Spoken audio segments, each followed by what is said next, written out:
Hi everyone, welcome back to Abhyasana channel. మనకు ఇంకొకటి తెలంగాణ రాష్ట్రంలో అందరికీ ఉపయోగపడే ఇంపార్టెంట్ ఇన్ఫర్మేషన్ ఇది. మనకి ఎలక్షన్కి ముందు అంటే సుమారుగా నవంబర్ 2023 అంటే లాస్ట్ మంత్ మనకు ఎలక్షన్స్ జరిగాయి, చాలామందికి తెలుసు. ఆ ఎలక్షన్లో కాంగ్రెస్ ప్రభుత్వం కనుక వచ్చినట్లయితే మరి మేము 6 గ్యారంటీలు అమలు చేస్తామని కొన్ని స్కీములు అది ప్రతిపాదించడం జరిగింది. ఆ స్కీములు మనకి డిసెంబర్ 28 నుంచి జనవరి 6 మధ్యలో ప్రతి ఒక్కరూ అప్లై చేసుకోవాలి. ఎలా అప్లై చేసుకోవాలి, ఎక్కడ అప్లై చేసుకోవాలి, వాళ్ళ యొక్క అంటే వాళ్ళని ఏ విధంగా మరి ఎంపిక చేస్తారనేది పూర్తి వివరాలు అనేది మనకు గైడ్లైన్స్ ఇవ్వడం జరిగింది. సో ఇది చాలామందికి మరి తెలియక అప్లై చేసుకోకుండా ఉండిపోతారు కాబట్టి వాళ్ళందరికీ తెలియాలని చిన్నపాటి ప్రయత్నం అయితే చేస్తున్నాను. వీలైతే మీరు చూడండి, ప్రతి ఒక్కరికి షేర్ చేయండి, ఫార్వర్డ్ చేయండి. ఇక దీనికి సంబంధించిన వివరాలు వీడియో మీరు చూసినట్లయితే మనం చూద్దాం ఒకసారి. ప్రజాపాలన తేదీ 28/12/2023 నుండి 6/1/2024 అంటే డిసెంబర్ 28 నుంచి జనవరి 6 వరకు ఇవ్వడం జరిగింది. జిల్లా కలెక్టర్లు, ఎస్పీలు, ఎస్సీ, ఎల్వీలు సమావేశం జరిగింది. ఎప్పుడు అంటే డిసెంబర్ 24 రోజు. ఇక ప్రజాపాలన అంటే ప్రజలకు చేరువగా పాలనను అందించడానికి తెలంగాణ ప్రభుత్వం కట్టుబడి ఉంది. అందుకే ప్రభుత్వం ప్రజాపాలన కార్యక్రమాన్ని చేపడుతున్నది. రాష్ట్రంలోని అర్హులైన నిజమైన లబ్ధిదారులకు దశల వారీగా నిర్ణీత కాల వ్యవధిలో సామాజిక భద్రతా కార్యక్రమాలు, సంక్షేమ పథకాలు మరియు 6 గ్యారంటీలు నెరవేర్చడం ఈ ప్రజాపాలన యొక్క ఉద్దేశం. లక్ష్యాలు ఇచ్చారు. షెడ్యూల్ ఏంటంటే మనం ఎప్పుడు ఇది నిర్వహిస్తున్నారు ఏంది. ప్రజాపాలన కార్యక్రమం 8 పని దినాల్లో నిర్వహించాలి. ప్రతిరోజు 2 షిఫ్ట్లో ఉదయం 8 నుండి మధ్యాహ్నం 12 గంటల వరకు, మధ్యాహ్నం 2 గంటల నుండి సాయంత్రం 6 గంటల వరకు జరపాలి. ప్రభుత్వ సెలవు దినాలను డిసెంబర్ 31, జనవరి 1 మినహాయించి డిసెంబర్ 28 నుండి జనవరి 6వ తేదీ వరకు నిర్వహించాలి. ఎప్పుడైతే మనకి తెలంగాణ మరి టీఆర్ఎస్ వచ్చినప్పుడు స్టార్టింగ్లో అందరికి కూడా డోర్ టు డోరు మొత్తం కూడా చెక్ చేసి ఎవరెవరు ఎంత మొత్తం డీటెయిల్స్ తీసుకున్నారు. ఇక్కడ కూడా ఎవరికి ఎలిజిబిలిటీ, ఎవరు అంటే ఎవరికి వైట్ రేషన్ కార్డు ఉంది, ఎవరికి లేదు, ఎవరికి ఏం అవసరం ఉంది అనేది మొత్తం వివరాలు కూడా సేకరిస్తున్నారు. ప్రజాపాలన కార్యక్రమం ఎక్కడ నిర్వహించాలి. సో గ్రామీణ ప్రాంతంలో అయితేనేమో ప్రతి గ్రామ పంచాయతీలు నిర్వహిస్తారు. పట్టణ ప్రాంతంలో అయితేనేమో ప్రతి మున్సిపల్ వార్డులో నిర్వహించడం జరుగుతుంది. ఇక చూడండి, ప్రజాపాలనలో మనకి ముఖ్యంగా ఈ పథకాలు అనేటివి 6 గ్యారంటీల్లో భాగంగా మొదటగా మనకు 5 చూపిస్తున్నారు. మహాలక్ష్మి పథకం అంటే ఆడపిల్లలకి డబ్బులు.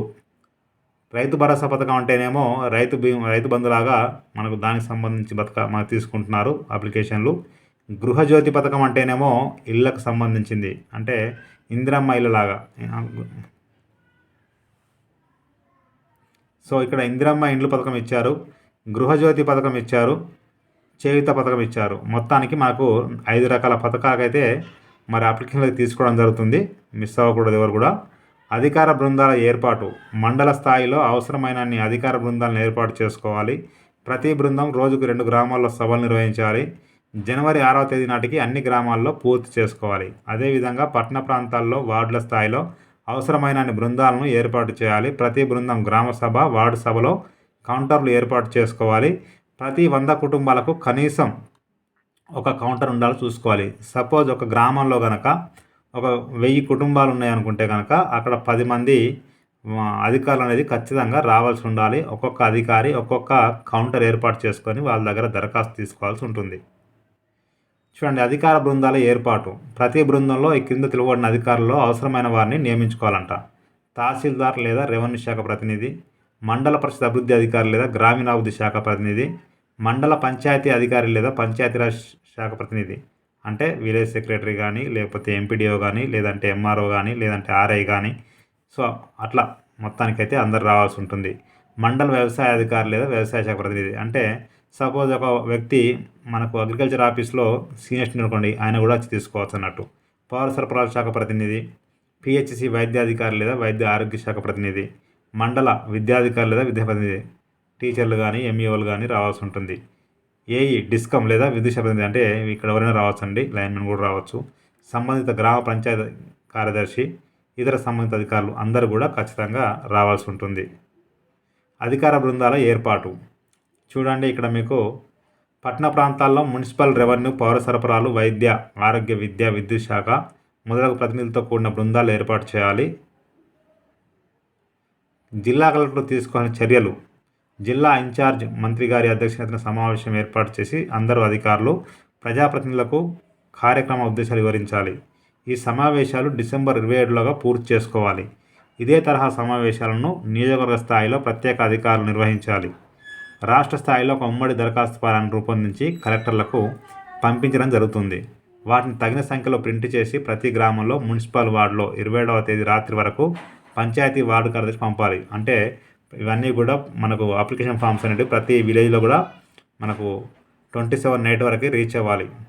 అంటే రేపటి వరకు దరఖాస్తు ఫారం గ్రామాలకు వార్డుకు చేరిన వెంటనే టామ్ మరియు ఇతర పరిశీలించాలంటే దండోరా వేయాల్సి ఉంటుంది. దరఖాస్తులను ప్రజలకు అందజేసి వాటిని నింపడానికి తగిన ఏర్పాట్లు చేయాలి.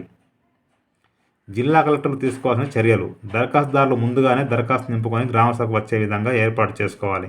గ్రామీణ మరియు పట్టణ ప్రాంతాల్లో జిల్లా కలెక్టర్లు, జిహెచ్ఎంసీ కమిషనర్, మున్సిపల్ కమిషనర్లు క్రింది ఏర్పాట్లు జరిగేలా చూడాలి. నియమించిన బృందాలకు అవగాహన కార్యక్రమాలను నిర్వహించాలి. ప్రతి గ్రామ పంచాయతీ వార్డుకు ఒక అధికారి, పంచాయతీ కార్యదర్శి లేక ఇతర అధికారి ఇన్ఛార్జిగా నియమించాలి. జిల్లా కలెక్టర్లు తీసుకోవాల్సిన చర్యలు. కార్యక్రమానికి ఒక రోజు ముందు ప్రతి గ్రామ పంచాయతీ, మున్సిపల్ వార్డులో దండోరా వేసి ప్రచారం చేయాలి. ప్రతి బృందానికి అందజేసిన నిర్ణీత నమూనా బ్యాక్ డ్రాప్ను గ్రామ సభ, మున్సిపల్ వార్డు సభలు ప్రదర్శించాలి. దరఖాస్తుల సేకరణకు మహిళల కోసం ప్రత్యేక కౌంటర్లు ఏర్పాటు చేయాలి.